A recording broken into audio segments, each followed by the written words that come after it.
မင်္ဂလာပါကျွန်တော်ပြောမယ့်သင်ခန်းစာတော့ Inductor အကြောင်းပါကျွန်တော်တို့ Inductor ကတော့အလွယ်မှတ်မယ်ဆိုရင်တော့ကျွန်တော်တို့ Electric စွမ်းအင်ကိုသူက magnetic field ဖြစ်တူလောင်နေပေါ့နော်သူကညှို့တာပေါ့လျှက်ညှို့ပေါ့နော်ရှင်းသင်ခန်းစာမှာကျွန်တော် capacitor အကြောင်းပြောခဲ့တော့က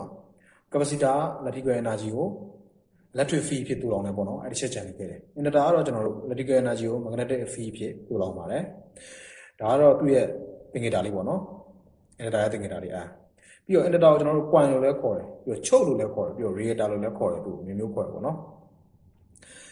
Inductor မှာကျတော့ capacitor နဲ့ပြောမယ် AC ကို block တယ် DC ကိုပတ်တယ် Inductor မှာ AC စီးဆင်းသွားတဲ့အချိန်မှာကျွန်တော်တို့electrical energy ကိုကျွန်တော်တို့ magnetic field ဖြစ်တူလောင်ပြီးတော့ကားတဲ့ပမာဏစီးဆင်းမှုထိန်းချုပ်ပေးရပေါ့နော်ပြီးတော့ DC စီးဆင်းတဲ့အချိန်မှာကျတော့ Inductor မှာကျွန်တော်တို့ဒီ electrical energy ကိုတူလောင်နေပြီးတော့ short ချတယ်ဒါကိုပြုလုပ်တယ်ပေါ့နော်Inductor ရဲ့အသုံးပြုတဲ့နေရာရဲ့တော့ဂျမ်မင်၄မျိုးပေါ့နော် tuning circuit energy storage device use in relay ferrite circuit tuning circuit ကတော့ဒီ capacitor ပြောတော့လည်းပြောခဲ့တယ်သူက lower frequency ကိုရအောင်ညှိမှာပေါ့နော် radio တွေ TV circuit တွေမှာတွေ့ရတယ်ပေါ့နော် energy storage device ဆိုတာကျွန်တော်တို့ဒီကောင်းဟိုက Inductor သုံးတဲ့ဟာတွေကဆွေးမှု power supply တွေမှာအများဆုံးတွေ့ရတယ်အဲ့နေရာတွေမှာပေါ့နော်ဒါကို energy storage device လို့ဆိုလိုပါတယ် use in relay ကျွန်တော် relay တွေမှာလည်းကျွန်တော်တို့ coin ပါတယ် coin ကို power ပေးလိုက်တာနဲ့ NONC ကတ်တယ်ပေါ့နော်အဲ့ဆို use in relay ပေါ့နော် ferrite circuit ဒီ Inductor ကိုကျွန်တော်ဟို rectifier ရဲ့နောက်မှာကျွန်တော်တို့ filter ဖြစ်သုံးမယ်ဆိုရင် CC ဆက်ပြီးသုံးပြရပါတယ်ဒါဆိုရင်ဒါ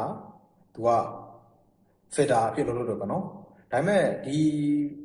parallel ဆက်ပြီးသုံးပြလိုက်မယ်ဆိုရင်ဒီကောင်က DC ကို ground ကိုဆွဲချပြီးတော့ AC ကိုစီးဆင်းသွားမှာဒီကောင်အဲ့ဆိုတော့ Inductor ကို ferrite circuit မှာကျွန်တော်တို့ CC ဆက်ပြီးသုံးပြပါတယ်ဒီမှာကတော့ capacitor ကတော့ DC ကို block တယ် AC ကို pass ပေးတယ်ဒီ Inductor မှာကျတော့ AC ကို block တယ် DC ကို pass ပေးရနော်သူတို့နှစ်ခုက ground မြန်ပေါ့နော်ဒါဆိုရင် Inductor အကြောင်းကို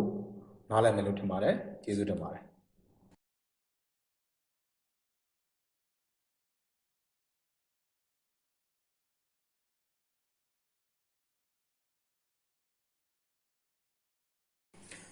မင်္ဂလာပါကျွန်တော်အခုပြောမယ့်သင်ခန်းစာကတော့ BEF EMF for Inductor ပေါ့နော် Inductor တစ်လုံးရဲ့နောက်ပြန်လျက်စစ်တွန်းအားပေါ့နော်ဒီ Inductor တစ်လုံးမှာရှိတဲ့နောက်ပြန်လျက်စစ်တွန်းအားကျွန်တော်တို့ဒီပတ်လန်း circuit တွေမှာအသုံးပြုတဲ့ electronic ပစ္စည်းတွေကိုပစ္စည်းစင်းနေတယ်ပေါ့နော်ဒီကောင်ပြီးတော့ counter EMF လို့ခေါ်တယ်ပေါ့နော်ဒီ Inductor တစ်လုံးကိုကျွန်တော်ဗိုးလေးစပြီးလိုက်တာဒီကောင်ကလျှက်စစ်စီစဉ်သွားပြီးတော့ဒီရဲ့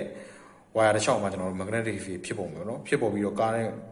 လျှက်စီးကိုတိုးလာမယ်ပေါ့နော်ကျွန်တော်အဲ့ချိန်မှာဘိုးတွေမပြေတော့တဲ့အချိန်တွေမှာဒီကောင်ကဒီ magnetic field ကိုခဏတာတိုးလောင်ပြီးပြန် short ချလိုက်တဲ့အချိန်မှာဒီလျှက်စီးကနောက်ပြန်စီးတယ်ဒါကို BEF EMF လို့ခေါ်တယ်ပေါ့နော်နောက်ပြန်လျှက်စစ်တွန်းအားလို့ခေါ်တယ်ပေါ့နော်ဒီကောင်ရဲ့ပုံသင်လေးရှိရပေါ့နော်EMF ကိုကျွန်တော်က E လို့သတ်မှတ်ပြီးတော့ကျွန်တော် equal to ဒီ minus sign လေးပါတယ် L del I by del T E ရဆိုတော့ induced BEF EMF ဘိုးလေးပေါ့နော် I ကတော့ကျွန်တော် Inductor ရဲ့တန်ဖိုးပေါ့နော် del ကကျွန်တော်ပြောင်းလဲသွားတဲ့လျှက်စီးပေါ့နော်ချိန်ကားတဲ့ del T ကကျွန်တော်ဒီလျှက်စီးပြောင်းလဲတဲ့အချိန်ပေါ့နော်ဒီမှာကျွန်တော်တို့ဥပမာပြောမယ်ဆိုကျွန်တော်တို့မှာဘိုးလေးပေါ့နော်မှာ switch လေးခံထားတယ်မှာ Inductor တစ်ခုကျွန်တော်ဘိုးလေးစပေးလိုက်တဲ့အချိန်မှာကျွန်တော်တို့လက်စီရင်သွားမယ်ဒီ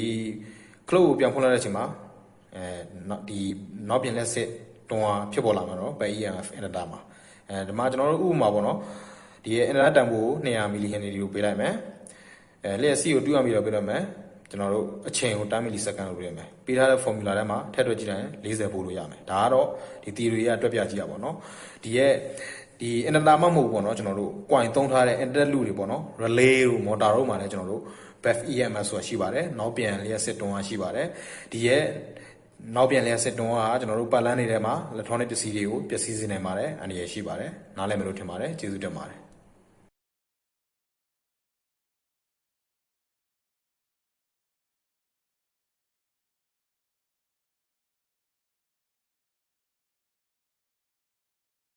မင်္ဂလာပါကျွန်တော်အခုပြပြပေးသွားမယ့်သင်ခန်းစာကတော့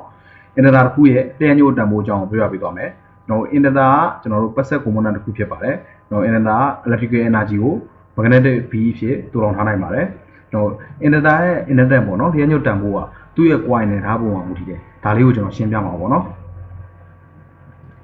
ဒီမှာဆိုရင်ကျွန်တော်တို့ number of time ကျွန်တော် coin ပတ်ရည်များတဲ့ Inductor coin ပတ်ရည်နေတဲ့ Inductor တဲ့